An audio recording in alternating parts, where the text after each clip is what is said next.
It's time for Pure Performance.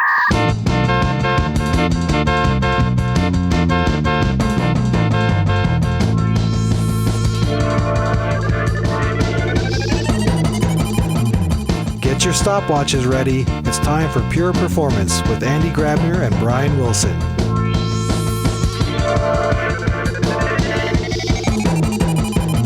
Welcome everyone to another episode of Pure Performance. This is not the sexy voice of Brian Wilson, but this is the just regular voice of Andy Grabner. Brian cannot be with us today, but Brian, I hope when you are listening to this, you feel better because this is why you couldn't join us today. All the best, but thanks also for doing all the post-production. Now, I typically sometimes Brian starts with remembering a strange dream that he had. I didn't have strange dreams. I really just hope. Next time we record an episode, he's there with me. But I'm not solo today. We actually have a repeat guest, and I think this is the shortest amount of time between two episodes to bring a guest back. Hans Kristian, servus. Hey, how are you doing? Very good, very good. So now I was making the joke via email that I'm looking forward to have another episode with my two Norwegian friends, because in the first episode we learned, obviously you are Norwegian, but that Brian also has some Norwegian roots. Well, this time I have to do it solo. So we are 50-50 between Austria and Norway. Yeah. But hey, Hans Kristian, first of all, thank you so much for the last episode. Which folks, if you're interested in how and why the Norwegian government has decided to go all in on open telemetry, the reasons behind it, but also some of the challenges, the lessons learned, then please do me a favor, listen in to the episode. Link can be found in the description. But then last time, Christian, at somewhere at the end of the podcast, when we ran out of time, we said, wow, there would be so much more to talk about because you are a platform engineer. Platform engineering is a big topic for every one of us out there. We also talked about architectural decisions. We talked about developer portals, fault domains. How can we isolate things in a platform to make sure that the blast radius is not too big?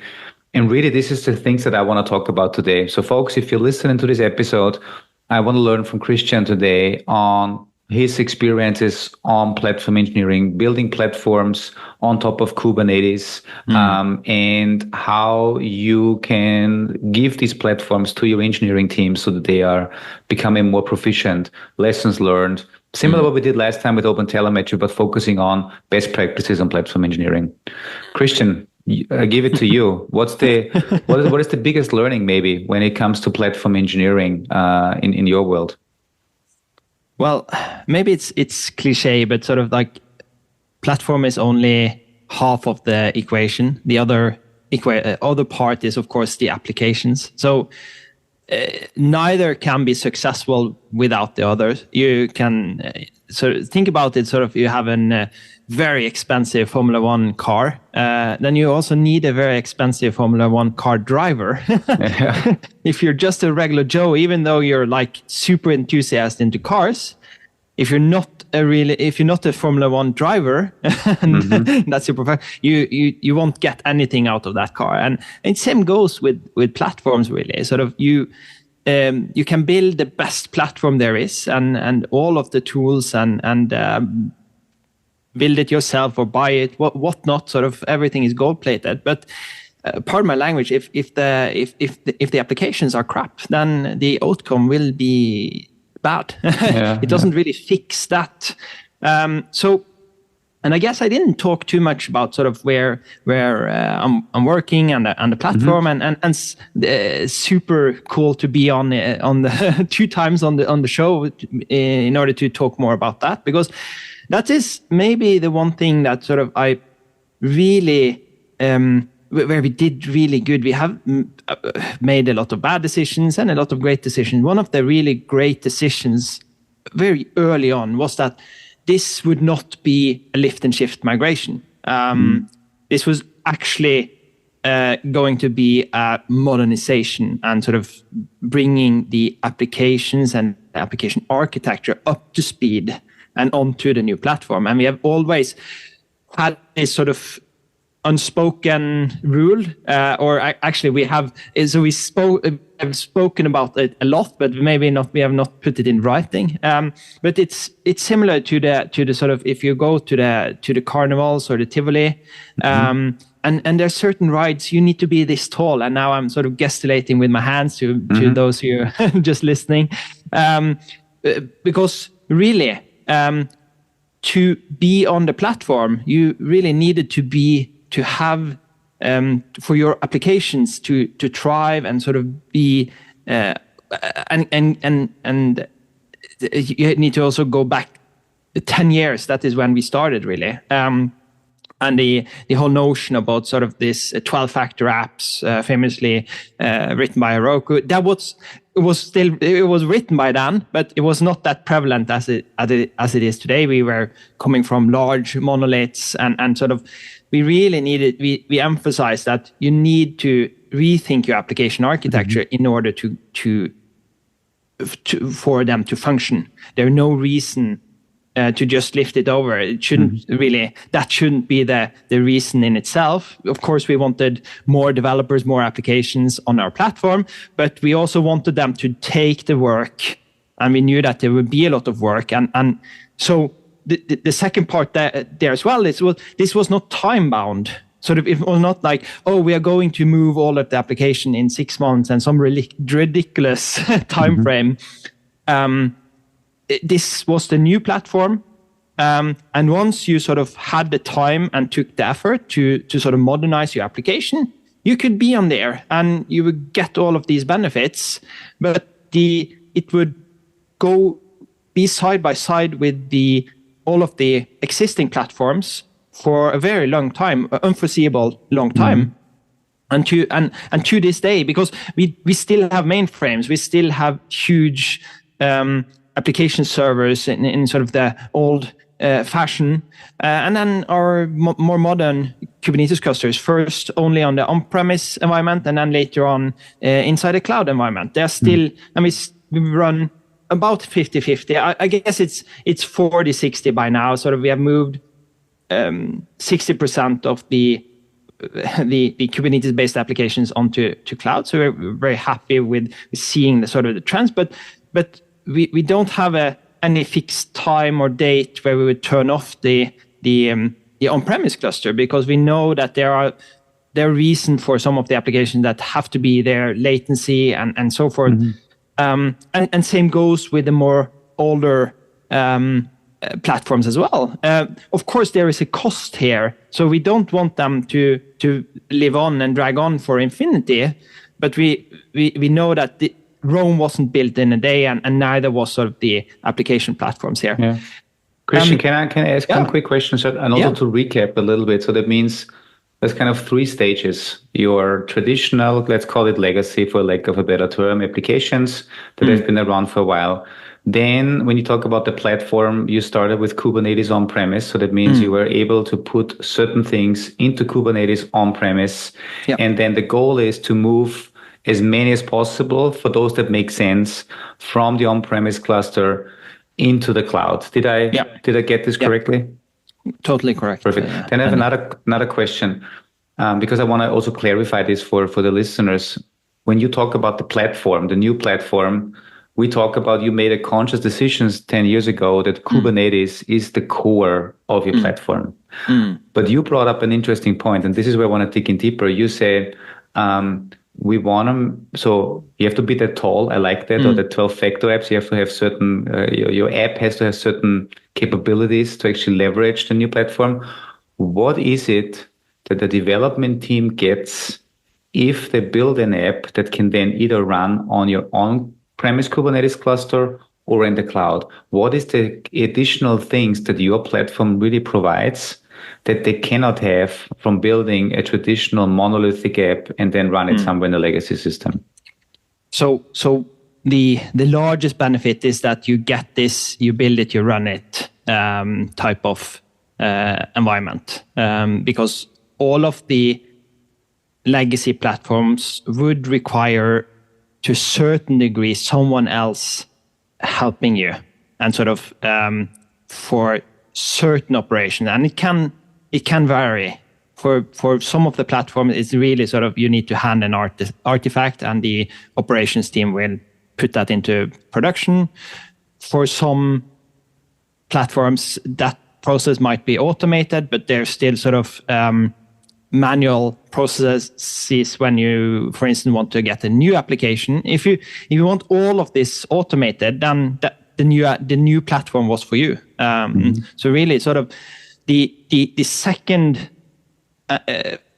really sort of big and what I would say and most of in my organizations that was a good decision was to sort of start building up team autonomy, because also before the Kubernetes-based platform, we really had sort of like there were developers developing for a long time, maybe a month, maybe years, and then handing it over to a production, or maybe there were of course QA in the middle and some back and forth, and before sort of handing it over.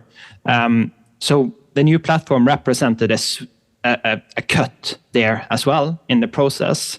It represented that in this way of working, we don't have a separate operations team. We don't have, there is only one team. It's the application team. It's the product team. So sort of this domain-driven design was something that was more important. Sort of how do we actually partition and cut up the organization so they fit nicely into sort of two pizza teams coined by Amazon.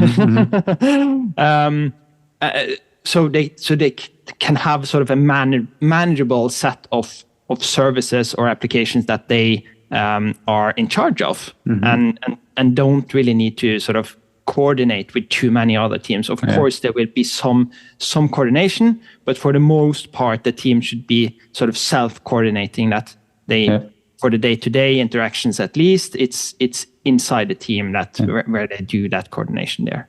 Cool. So that means basically instead of having, and I know people don't see us now when we move our hands on the screen, but instead of having kind of like a vertical silo between dev and ops, you kind of have a horizontal silo, again, not silo, but you have a horizontal interface where on the bottom you have your platform that provides and automates most of the technical challenges that people typically have with building, deploying, and operating, and then making this as easy as possible to the engineers to then really take end-to-end responsibility for the applications from building to operating. How, and this is it's so fresh on my mind because I had a discussion yesterday with one of our architects, and he said, well, does this mean, or he asked me the question, does this mean that now developers in that model need to know everything about Kubernetes? Do they need to know about ingresses? Do they need to know about security? Do they need to know about everything? And isn't that too much burden? Because then everyone needs to understand the full complexity of operating software. And then my answer was, no, this is the actual idea of a platform engineering team that builds a platform as a product to abstract this complexity away and really just provides the building blocks for engineers to take end-to-end responsibility. Did I get this correct, or is this wrong, or how do you do that? How do you see this? Yeah, you are spot on, Andy. So we started before this was really called platform engineering. So I guess we called it platform as a service. I think that was the term we used back then. But really, you are spot on. And the goal here is to provide a higher level abstraction and abstract away these lower level building blocks. So of course, there will be complexity. We cannot hide it all.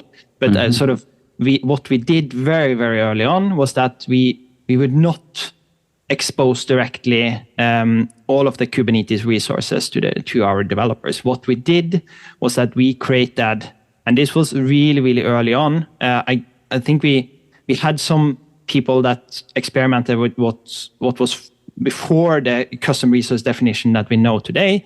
Some POCs and actually used the not sure what it was called back then, but today we know them as custom resource definition, where you can extend the Kubernetes API. And what we have built is an application resource. So it sort of combines all of these resources that you listed. So it combines your deployment, your service, your ingress, your network policies, all of these lower level building blocks. And it provides a higher level abstraction where the developer says it needs to sort of specify some metadata about your application, what's it called, which namespace should it run in, and then your container image, and then everything from there on is really optional, where we have what we call our sensible defaults, and then very, very few feeds are actually required in order for your application to spin up. Of course, as the application and the team matures, they will leverage more and more features. So it's not that that manifest is really, it can be 150 lines long if you take advantage of all the different services. But in sort of the getting started and sort of the minimum viable application, it's really, really condensed there. So that, again, of course, that's an abstraction that they need to know, the developers. But really, that allows us to have that layer above the underlying. So we could, for instance, go from one version of an underlying Kubernetes resource or remove it altogether. So we have changed service mesh without the teams really knowing, because that's something that we treat as an implementation detail. We have changed how network policies work, and really sort of how these lower level building blocks really work. In some cases, there are some migration that needs to be done, and sort of with the help of the teams. But in many, many cases, we are able to actually change versions, change components without really requiring the teams to change their manifest, to change their application. So it's a really, really strong overlay, or sort of. Is this? Did you implement then your own, I guess, operator that handles those applications? Have you? And I guess this maybe have been before tools like Crossplane emerged. But have you looked into Crossplane as a tool as well for that? So we have looked into Crossplane. That was quite early. So mostly most of the functionality is in our own operator or operators. We have some other supporting operators as well doing custom things. Then what we're using today for our Google cluster, we are using an operator similar to Crossplane. It's built by Google. It's a config connect. So actually the Google, and that's because that's where we are running our cloud cluster in Google Kubernetes Engine. So it actually comes with this these APIs already built in, or the Kubernetes API already extended, where you can create Google resources. You can create Cloud SQL instances, storage buckets, etc. And it's similar to Crossplane. If Crossplane had been a little bit more mature when we started that, we most likely would have used Crossplane, because we tend to favor open source, open sort of implementations, and not sort of going too much vendor specific. We might really, of course, you need to have a provider of some sort. We really want someone to provide us Postgres databases. That's not something that we really want to operate ourselves if we can afford not to do it. But the resource, the API of how we are creating those Postgres databases, we would really like that to be as open as possible, and sort of a standard, which Crossplane really represents. But I know the discussion have come up certain times if you should move to Crossplane. Currently, we have no real sort of roadmap items to support other cloud environments. That's the other benefit as well with Crossplane, being sort of, instead of the config connector from Google being only Google specific, Crossplane is more like Terraform, where it supports a number of providers, which makes that integration work there a lot easier. But it works similar way, Andy. Nice, cool, because I just had a podcast recording with Viktor Farcic, whom I know you know, Yeah. and he will also be speaking at Cloud Native Bergen Day, and because he's the developer advocate for Crossplane, that's why it's fresh on my mind. So that's really cool. So kind of to kind of, I like to recap a little bit just to make sure you built an abstraction layer for developers, because really what they want to do is they want to build and deploy applications. So you defined an application object. You have an operator that then translates this application object into the actual deployments underneath the hood without the developers having to deal with the complexity, and also allowing you to switch things in the back end, like switching from one service mesh to another. I also like what you said with you as the experts here on the platform engineering team, you know what good defaults are. So that means you can start with sensible defaults, but then as you mature, you can also then, and I think this is then the autonomy aspect, right? You give them a certain level of autonomy, but also guardrails, which is great. Back to the question that my colleague gave me yesterday, right? He says, he asked me, do they need to know everything? And you clearly stated how you can solve this problem by the abstraction layer. But here's my question. What if something doesn't work? Where does the responsibility, or what can a development team do? And where do they then need to go to you for troubleshooting? Because I think that's a big thing, right? What if my application all of a sudden doesn't deploy anymore? How do I know? Is it my fault as an engineering team? Or is it the fault of the platform? Maybe it's not even your fault. Maybe it's a fault from the underlying infrastructure provider. Can you give me, this is kind of like the fault domain isolation and the fault domains. I would just be interested in knowing how this works in your world.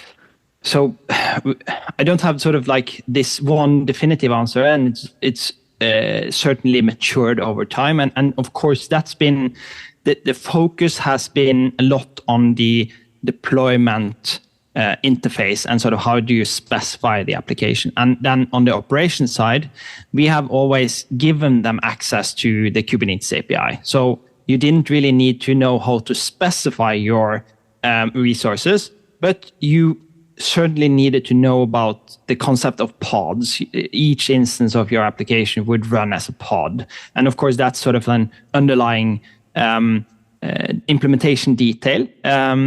But it's something that we have not found a good way to sort of, how do we sort of provide on the operation side as well. But we do have logs. We do have sort of like try to be helpful with the error messages when you deploy to the platform, for instance. Is it sort of a problem of ours, or is it a problem on your application? In most cases, this is an application problem. So that's sort of what it states, or all of the helpful guides, etc., starts with sort of check your application logs. In most cases, and I would argue that it's about at least 80%. Something is wrong on the application side. It's not necessarily that it's a bug of sorts, or it's sort of of course the environment from your local development environment is of course slightly different from running inside a Kubernetes based environment. So there might be some of those differences that you have not accounted for with regards to how is the database specified, or what can you access, etc.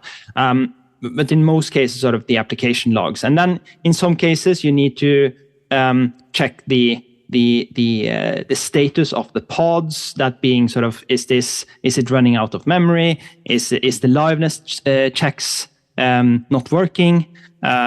Sometimes these can be misconfigured. So it's not an easy sort of, and it's certainly, I would argue, a step above sort of having to know all of the different, if all of the different components are configured correctly. We are very certain that at least your ingress is pointing to the right service, and the service is pointing to the right port on the deployment. So that isn't really an issue. But of course, figuring out the exact problem there has been a challenge for quite some time.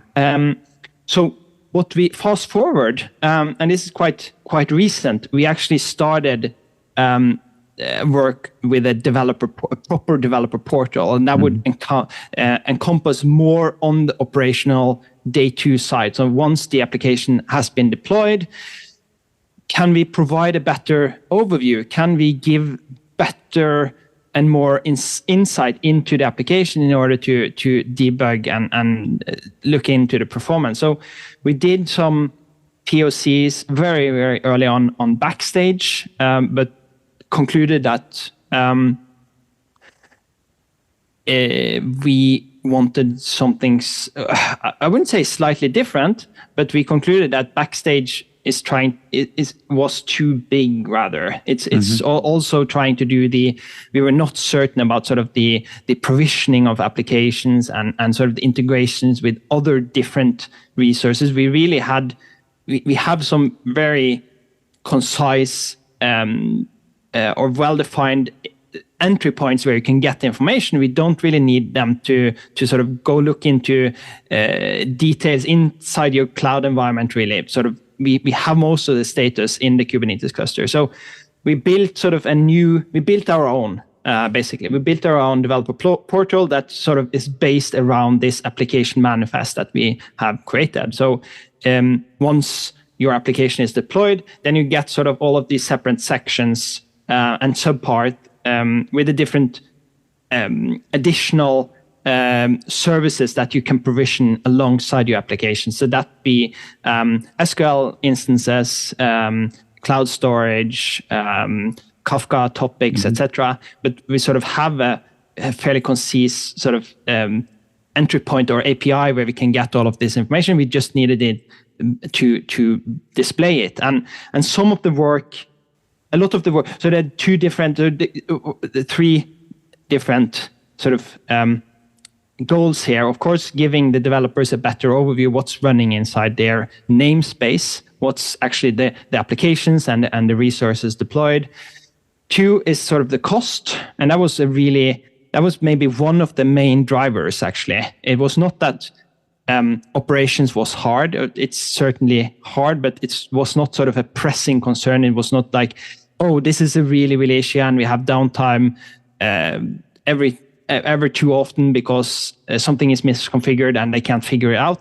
That's of course a challenge every now and then. Most often it's only development environment. You've done some changes to your application, either that's the manifest or the application itself, and then it fails in the development environment, and it doesn't really cause an issue on the production side. If it's already sort of going to production, in most cases it will be also caught that you have a working application that's already running, and we will prevent the broken one from actually sort of pushing out all of the replicas of the good one. But this cost part was really what drove a lot of the effort, was to give the developers better feedback on their resource consumptions and how much that is actually costing us in dollars or euros.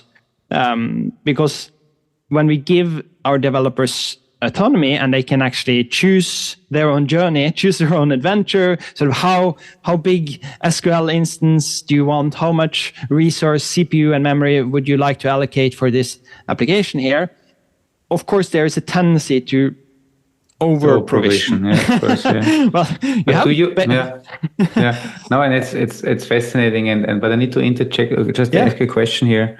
So do you then, as let's say the central platform team, also provide advice, mentoring, any type of support to say, hey, by the way, it seems you are 50% over-provisioned most of the time, and here are some recommendations, some proper sizing. Do you provide this, or does the platform automatically provide this in some way, or do developers need to manually look into this and they need to make manual decisions? Yeah, currently it's manual, but it's less manual than it used to be. It used to be you had to go into Grafana and find the right dashboard, or we have some Metabase, other analytics dashboards so now at least it's in your developer portal. So once you log on, you open your application, you get that recommendations there. But we are not doing that. We are not automatically adjusting it currently. One thing that I just Henrik, who is on my team, Henrik Rexed, I'm sure you've heard his name, is Mr. Is It Observable for me.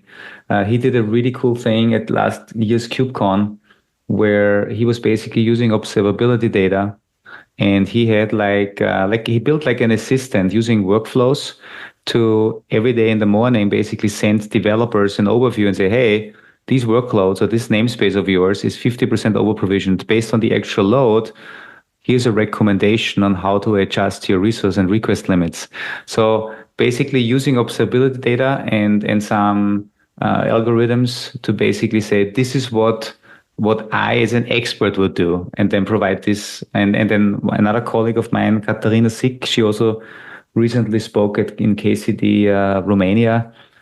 She also just built something really cool where she's using automation workflows to automatically open up pull requests with proposals of changed request and resource limits based on current and predicted CPU and memory consumption. And that's really cool. That's really cool, because if you then have a pull request open that says, here's a suggestion of your platform, but still give the human then the decision to say yes, sounds good or not good, is a really cool thing to do. Yeah, absolutely. And it's certainly something, because we have had the data here for a long time, at least CPU and memory data, and we can see sort of how much are you using of those compared to what you have already, what have you allocated for the application. So we are training our developers and application team to sort of keep an eye and to use this tool that we have built and sort of to adjust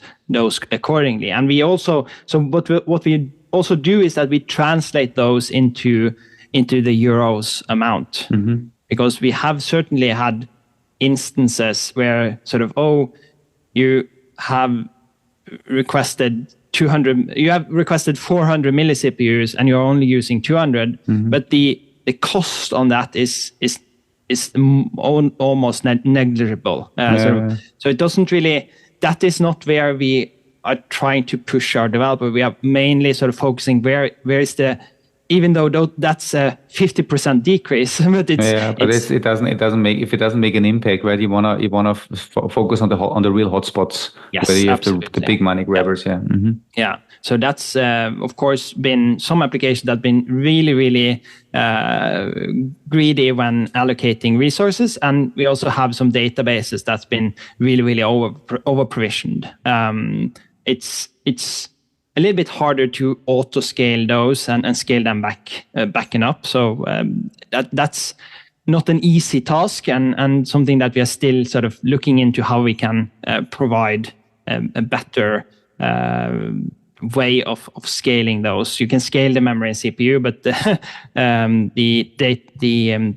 underlying disk, at least this is Google Cloud, it will increase, but it's very hard, next to impossible, to decrease the disk. So once you if you, for instance, removed a lot of data from a database, actually decreasing that disk is increasingly hard. Yeah. So interesting, and thanks for sharing the insights on that you built your own developer portal, because I think it also makes a lot of sense, because you came up with your own application manifest definition. I think the whole CNCF, or like the whole, our community has been asking for kind of this additional level of abstraction of an app. There's also the tag app delivery, the special interest group that is working on some of these concepts. But yeah, so far I think there's no real application object out there, and that's why I see many organizations basically doing what you're doing, either coming up with your own implementation with an operator, looking into tools like Crossplane to then build composites, as it's called in Crossplane, to then kind of build a level of abstraction. Did you and your developer portal also implement the use case of onboarding and creating a new app from a template? Because this is one of the features that people like about Crossplane as well. Yeah. No, so that was one of the features that we didn't feel was ready for us, or we weren't ready for that type of feature. And it goes back to that we have given a lot of autonomy and flexibility to the development teams. So there aren't really sort of one template to rule them all. Of course, there are certainly things that are common across them, but what, at least from the platform's point of view, and it sort of speaks a little bit to that we have a large number of teams. So we have about 200 registered teams on our platform. Not all of them are logical separate teams. So maybe there's someone somewhere between 100 and 200 actual teams then. We have 2,000 of these applications. So it's quite hard for at least the platform team to know what's a good what's a sensible starting application of some sort. So that's actually something that we haven't really been able to answer for quite some time. Maybe we could have done it early on because there are fewer teams and fewer applications, but certainly not now. There's too much. There's too wide variety of different applications, and the level of the amount of sort of boilerplate is quite minimal. Of course, you don't really need a GitHub action, but that's the CI/CD system that we are using, where we have a custom build and deploy action reusable. You need in most cases a Docker file, unless sort of the framework that they are using can produce one for you, and then you need this NAIS YAML manifest. Apart from that, there's nothing else, at least from the platform's point of view, that you need to sort of create. So, but I guess is this? I guess you put a lot of effort, obviously, in your application definition, right? I mean, that's. I guess you, instead of providing different templates that contain, I don't know, Helm charts and all sorts of other YAML files, you invested in defining this abstraction layer of an application. And I assume to get there, you initially had to talk with a lot of the application owners, like how many applications need a database? What type of database? And then you abstracted that away. Yeah. How do you, I assume you're using Flux or Argo or any of these GitOps tools to pull this in, or do you just push these? Actually not. So we're very much a push-based. And that goes back to that, again, the manifest is in Git. So this application manifest, it's 99% of what's actually running. There might be a few variables that might be sort of the container image. Apart from that, everything is already in Git. So I really want to emphasize that it's Git. You need to have your things in Git. It's sort of not just. But then the question still is, how does this object in Git make it into your Kubernetes cluster so your operator can pick it up? And in your case, it's still a push. Yeah, that's a push base. So we have a deployment API that sort of just exposes a very limited subset, or rather it sort of accepts YAML or JSON objects that are Kubernetes objects, and then it forwards it to the correct cluster, and then it checks, does authorization, is this repository here authorized to do a deployment into this namespace in this cluster here. So the reason that we are really, really happy with this flow is that it gives the developers an immediate feedback. So once they push something, the GitHub action is started, and it builds and it tests and it deploys, and there's an absolute feedback there. Did it work? Did it not work? Because the deployment API will wait for the application to actually be started by the operator, and it will wait for it to actually get acknowledgement back that yes, this application here is actually running. And from all of the checks that we can see, it's running well. And there's obviously to an event-driven model where with GitOps, right, you don't know how often the GitOps operator, whether Argo, Flux, how it's configured, how when it pulls changes in. And so it makes this a little bit more challenging. It's interesting. I'm just interested to hear, why people are let's say, using push versus pull. What are the reasons for it? How do you then, what's your record of truth then? What is currently deployed on the cluster, and how would you then recover a cluster state? Do you have what's your suggestion? So let me answer the last one first. So we have a complete backup. So if we need to restore a cluster, we can restore that. So we have, I guess it's Velero that we are using now. It goes through and it takes a backup or snapshot of all of the Kubernetes resources, all of the namespaces, and the persistent volumes as well. So we can restore those in the case where we need to, something catastrophical has occurred, or someone have deleted something they shouldn't do. So again, going back to the source of truth, that is up to the developers to decide. We have sort of taken the stance that, well, there will be a lot of different models. There's different sort of development flows. We are not here to sort of say that you need to use this or that. We can come with some recommendations. We sort of recommend that you have, or that what we provide you is that we provide you with a development environment and we provide you with a production environment. And we advocate that, say that this should be sufficient for most of the teams. But if you want to have some where you're using feature branches and you have release branches, etc., that's up to you.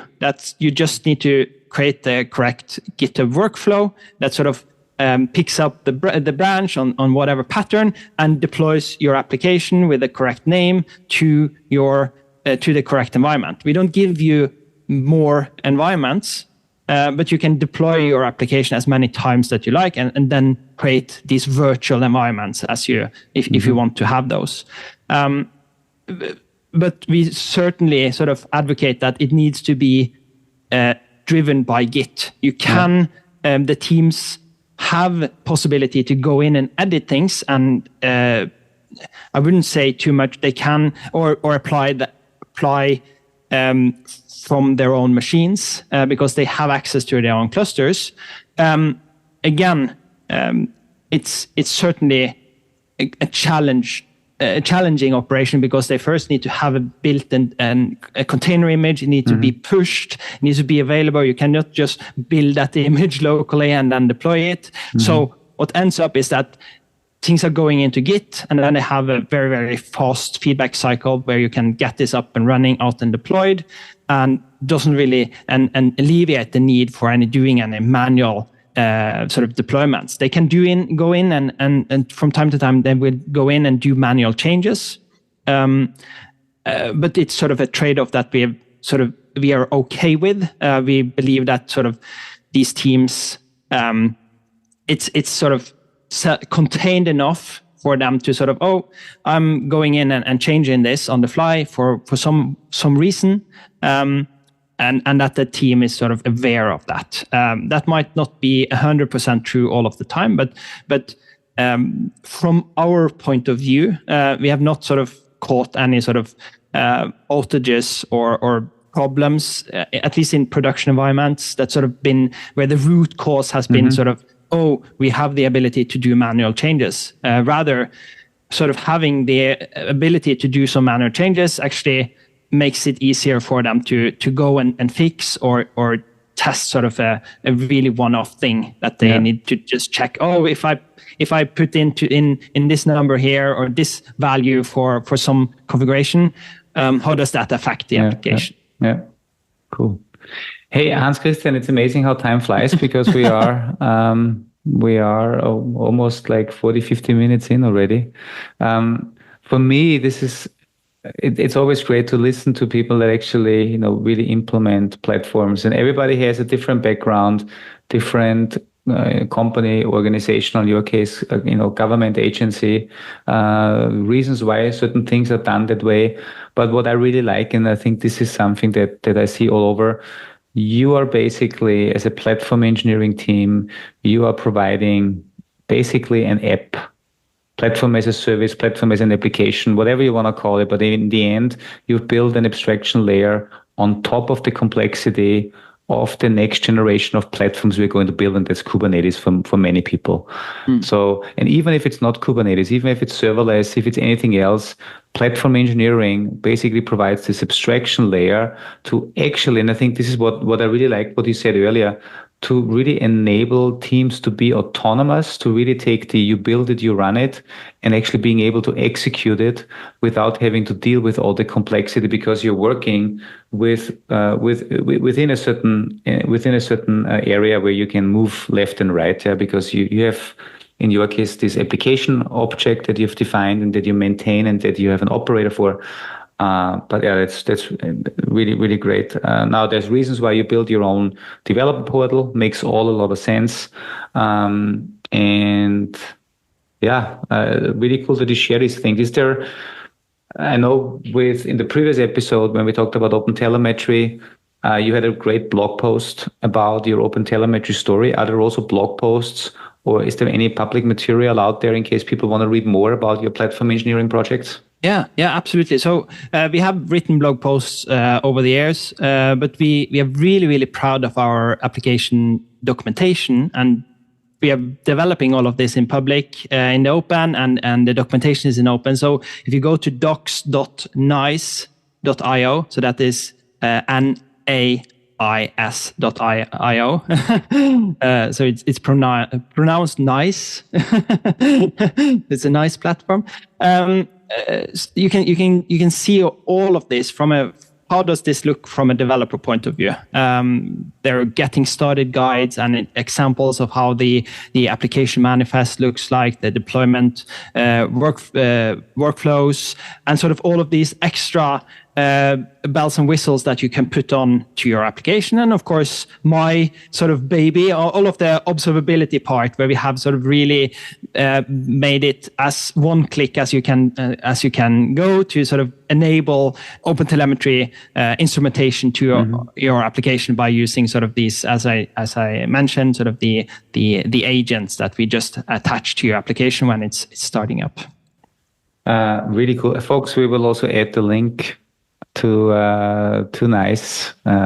We are nice and put the links to NAIS in the description of the podcast as well. So it's we have been quite vocal about our platform in the rest of the platform engineering community and the rest of the public and government sector here in Norway, and we know for a fact that there are a few people at least that's a little bit sort of like, oh, how did they manage to take that cool sort of name? It's sort of a play. There's a play on sort of the NAV, that's the organization, and then it's some play on that. But having this nice, oh, that is nice, and how that sort of is used so much in our, at least from my platform team, and then we sort of try to export that and to market our platform, and they are and oh no.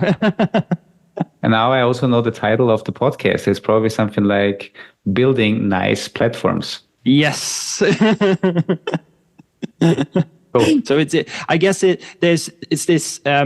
it's play on NAV, infrastructure as a service. And then if you just like squint or like, that would be nice and nice. Yeah, yes. Yeah, nice. Yeah, that's perfect. Yeah, naming is a pretty hard thing. When finding a good name is challenging, and in your case, it's perfect. Yeah, cool. Hey, Hans Kristian, I'm really very much now looking forward to meeting you in person in Bergen. It's just still a couple more weeks to go, but still, you know. Likewise, Andy. It's going to be really, really cool. Really, really nice. Yeah. So, folks, if you listen to this, and if you've never been to Bergen in Norway, but you want to meet people like Kristian and also others, like I know Victor Farcic is also going to be there, and some others, and obviously the local community, then I'm pretty sure you can still get some tickets, maybe. Or are you sold out already? No, not yet. We are almost sold out about early bird ticket, but I guess there will be one or more 2 tickets left. So by the time that the podcast is airing, so cloudnativebergen.dev is the place to go. Exactly, cloudnativebergen.dev. Also a link that we add to the description. Cool. Hans Kristian, I say thanks again.